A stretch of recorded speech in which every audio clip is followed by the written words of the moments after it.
Well, we're back here with Peter, instructor and the studio owner of a discipline called Wushu.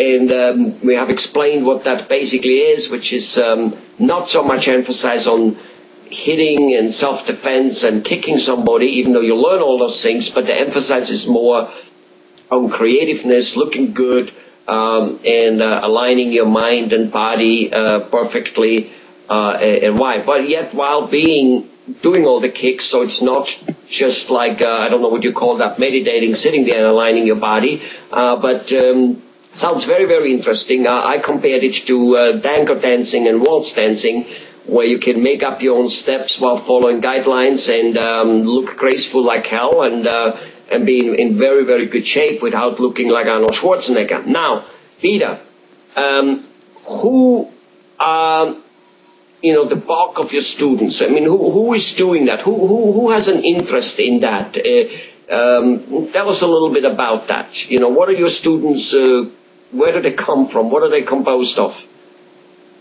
Well, we have pretty much, students from anywhere. I mean, we have the oldest student is, I think, 65 years old. The youngest is 3 and 7 months, which is my daughter. And I did see her kicking on my wife's dance floor. There was about 25 some people watching her, and frankly, they're still talking about it every so often. Yeah, she's very funny. So we have different people from everywhere. We have, moms who have children who are training, and we have high schoolers, college people who just got out of college and are working. I mean, pretty much anybody you can, any type of person you can find, we have them. I mean, we also have different programs, right, for different types of people. So, if you haven't exercised for a while, we put you into our fitness program first to get you in shape. Okay.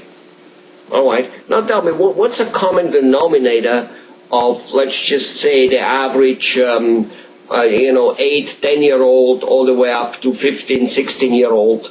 What's the average common denominator of those people, children, teenagers?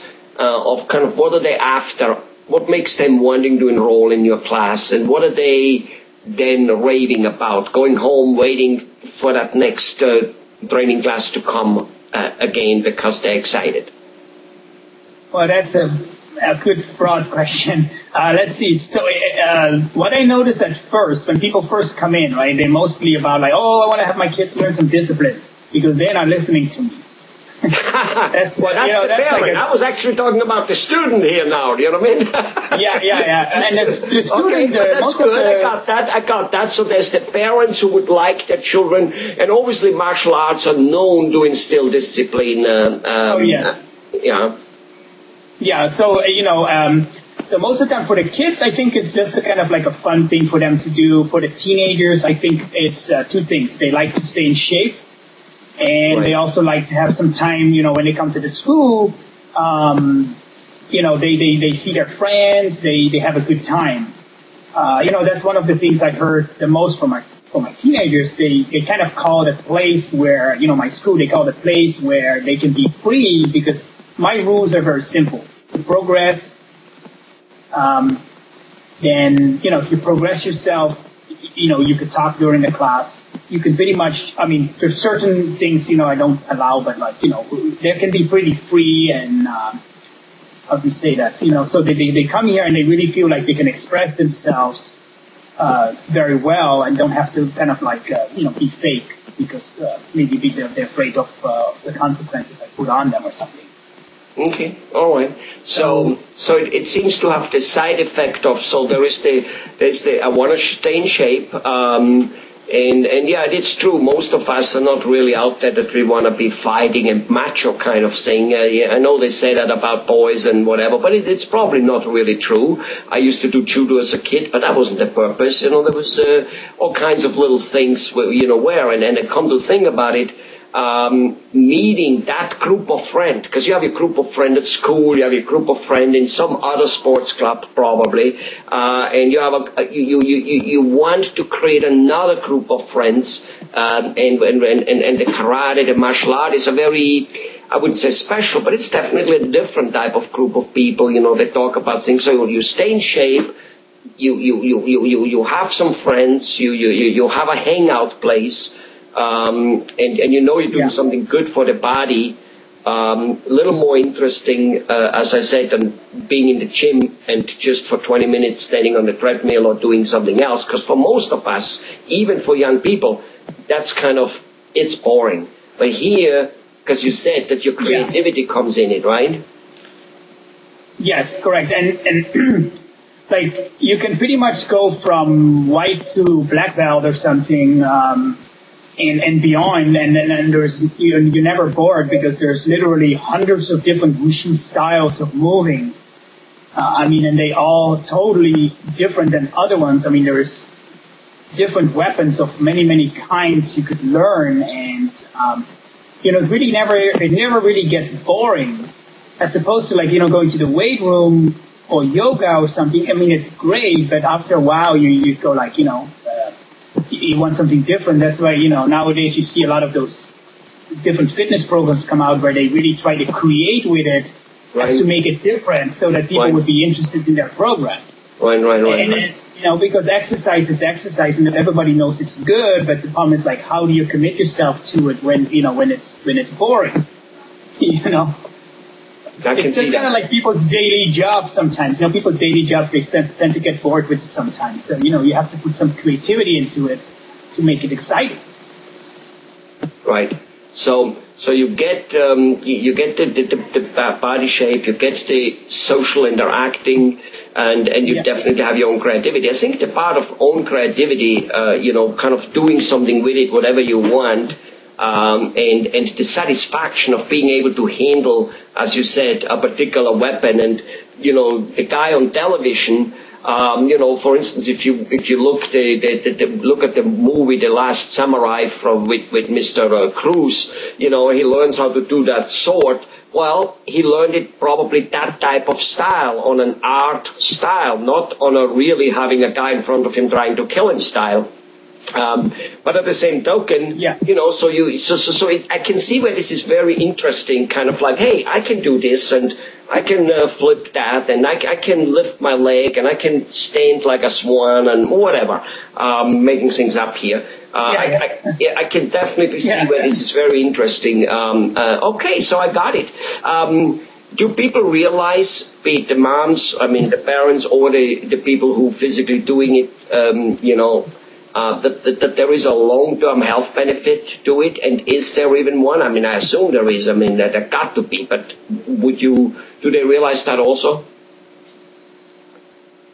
I think some people do realize that, some people don't. So what we do is we just, we usually send out promotions where we talk about, we send emails or give people articles where we talk about the benefits, because sometimes we falsely assume that everybody understands benefits of exercise, but if that was true, then everybody would be exercising. So we try to educate them on the benefits, and also we try to get them to, share their benefits with us if they were achieved. I remember one of the kids, he came in and he had this posture and was kind of round like this. And after maybe 6 months of something of training, he started to become taller and straighter because that's one of the side effects. You get benefits like that. And it seems like not a big deal, but if you look at what the chiropractic has to say about spinal structure, it seems to be controlling everything else, or at least to a large degree. It's affecting everything else. So Well, it's back to as you said, it's back to looking good and looking graceful, and again back to the dancers. You very rarely see a dancer who is number one. I'm talking a guy who is not just disco dancing, but who is dancing waltz and tango and those type of stuff. Who is fat and overweight because they just don't let themselves go. There's the discipline factor, not only the exercise factor, and they have a great posture, and those people look good. They just look good. Yeah, that's correct. Yeah, and you know, you couldn't imagine a professional dancer or of some sort, and they have a posture like, you know, like a hunter. Right. It's exactly. Like you can't. I mean, as soon as you start doing it, even if you're not a professional, it automatically, through the postures and stuff and through the training, it would improve your posture. You know, depending, of course, like how bad it was, and you know, if you had scoliosis or something, you could probably improve it, but you might not, you know, might need a little more than just martial arts to fix it. But you can definitely improve it. Right. Well, most people probably won't have that. Most of us are just lazy, slouched, and that's it. My mom used to run around and hit me in the back all the time below the neck and say, "Stand straight." I don't know how good she was in achieving it. But let me ask you one more, you know, question. When people at a younger age do a fair amount of exercise, you know, something like you do and whatever it may be, personally, you know, I'm not anymore quite as active as I really could and should be. Forget about could, should. And my wife keeps telling me that one of the reasons I'm nevertheless still quite okay, despite the fact that I'm, you know, basically way too lazy, eat way too bad food and all that stuff, is because up till about 22 even or more, I was active, you know, bicycling, judo, you know, whatever kids do. I grew up more or less on a farm. So I was like a quite active guy. And she says that my muscles have been trained till that age, 20, 25 even. And by doing so, yes, they may be weaker now and letting loose, but still at age 58, the trace of the basic foundation is still there, and it really helped me. Do you think she has a point there or not?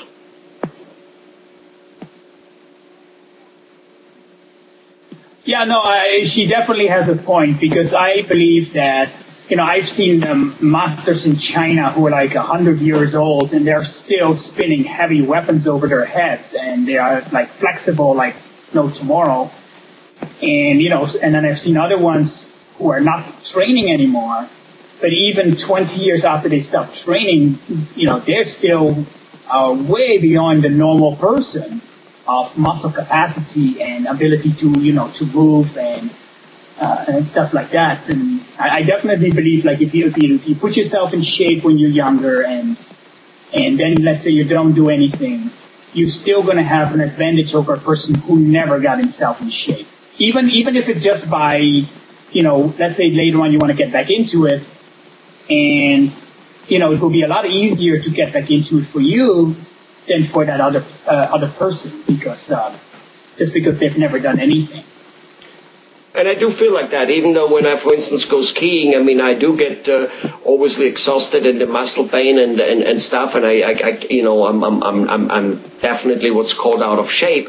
But at the same time, the structure, the elegance, you know, the basic, it's like they say, riding a bicycle, you never lose it anymore. It really kind of seems to be there. So it seems to be that my muscles somehow still remember how and what to do, and there they are, and it seems to be making a difference. Well, Peter, thank you very much. We're going to end this off here. Very, very informative, and I hope more people enroll in something. And I think the key you mentioned there is, it's interesting every day, because for some reason you learn something, you overcome a problem, you realize you can basically handle and control your body better. And it's not the same boring, you know, 1, 2, 3 exercise where all you do is spend time on it. And I can see that makes a big difference, and people should know that. And by doing so, they could find something they actually like, rather than they do because we know we have to do something. Thank you very much, Peter.